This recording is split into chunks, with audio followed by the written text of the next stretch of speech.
Hi, everybody. I hope you have a great new year. I want to give you my insight to 2026. Over the holidays, I've spent a lot of time building out our own AI products, building out our own tools. And our mission with AI is to help leaders coach more easily and more readily. And so we're building an AI infrastructure and AI strategy around how to help leaders become better coaches. Now, I think about where we're at. What is our current state? I still think about the numbers. I always look at the trends. When you look at over 70% of people are neutral or actively disengaged in the workplace. Fundamentally, that's a lot for leaders to deal with. When I hear McKinsey come out with studies and Harvard Business Review talking about 42 plus percent of people are actively looking for jobs due to a lack of career coaching and counseling, that puts a lot of pressure on leaders. When I think about what really motivates people, what really motivates people is a sense of progress. A study done at Harvard. 76%, almost 80% of the people said I was at my most motivated state when I was progressing and improving in my job. So, what does that mean? It means we have to coach people to progress. Sounds simple, right? The number one objection I get is what? I don't have time to coach. So, what's the impact? What's the relevance? If we don't schedule time to coach our people and focus on where they're progressing, we then spot things that people are doing. And do we spot things that are positive or constructive in nature? Every time I ask that question, everyone says, well, it's typically constructive. So now, not our objective, but now the impact, the relevance to the workplace is we're eroding positive psychology. We're actually negatively impacting our people. May not be our intention. But if you have your boss spot 2 to 3 things a day that they give you feedback, no, you did this wrong, you got to do this right, doesn't mean the feedback's inaccurate.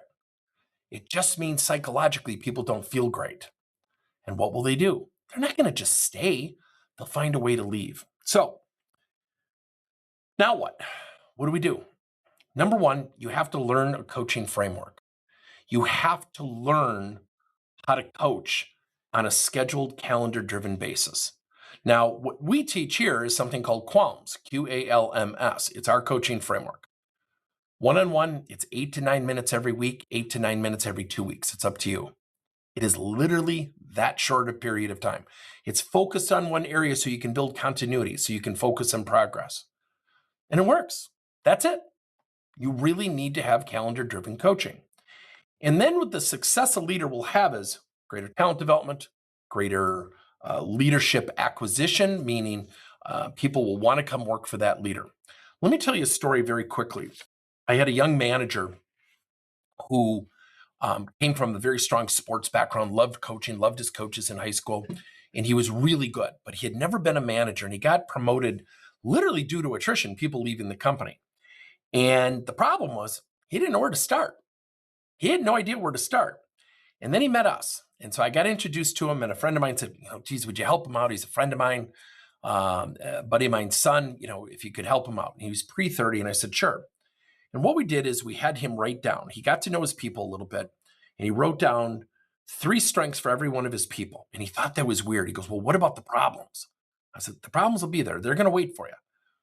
Focus on people's strengths. The Gallup organization reports people engage 8 times more when you lead with their strengths. And he looks at me and goes, wow, my high school coach was like that. I said, yeah, if we focus on the good stuff, people will do good stuff.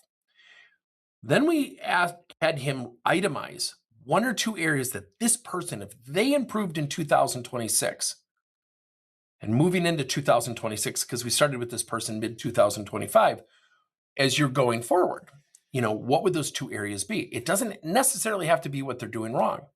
So we ended up giving him a plan. He receives a plan from us, and we literally now have an AI tool that will craft out a coaching strategy week by week down to the exact questions, activities, accountability actions, how to coach to their career as it relates to the areas of improvement, and how to even scale time, dare I say, save time in using something that we teach called supplemental coaching, which is the S in QALMS. And those are prescriptive coaching strategies. At the end of this year, he gives me a call and he says, I'm hitting my numbers. First year out. their KPIs. They have performance metrics. And he hit his numbers. And he said, I am just thrilled. I can't thank you enough. Everybody needs a coach. I have a coach. I have a mentor. I have an EQ coach. I have a facilitation coach. Everybody needs help. And here's the thing I want you to think about. I think it's there are two major issues at the forefront of personal development. Number one, we lack self-awareness. Tasha Eurik's book, I've cited it time and time again. I love her work. 85% of the people in her study were proven to significantly lack self-awareness. If you're a leader with 10 employees, that means you only have 1.5 people that are somewhat self-aware. Most of the people are not self-aware. And what becomes the blockage, in my estimation, to self-awareness is something called emotional interpretation. And I'll give you a really dumb example. If you look at me and say, Tim, that white shirt looks terrible on you, I don't calm down. What do? I tend to get defensive. I might fold my arms and say, why would you say something like that?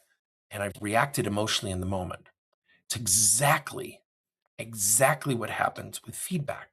When we hear something we don't like, even though deep down we might know it's true, if we hear something we don't like, what do? We don't want to hug it.